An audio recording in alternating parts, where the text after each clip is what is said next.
Malaman sa ating pong sponsor kung maaari pong magbigay ng konting katanungan. Maaari po, maaring-maari, Ginoong Senator Padilla. Ito po yung patungkol sa pagdaragdag ng Sharia Court.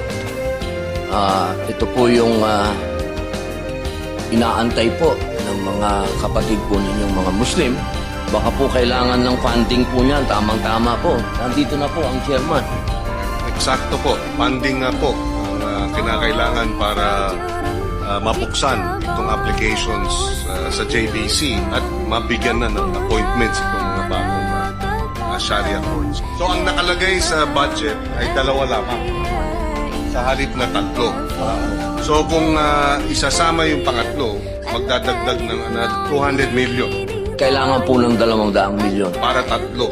Para 3. We'll appeal to the chairman of the committee to try and figure out where we can get the additional 200 million so that the 3 rather than 2 Sharia courts can now be open for appointments. Sinabi po ng ating majority leader na nakausap po niya si Chairman Win at si Chairman Win ay nagsabing okay at ngayon nag-oo si Chairman Win doon sa halagang 200 million.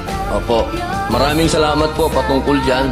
Maraming salamat kay Ginoong Senator Robin Padilla at maganda po ang kanyang mga naimungkahi na madagdagan ng pondo para ma-establish na at magkaroon na ng dagdag na Sharia courts, Mr. President.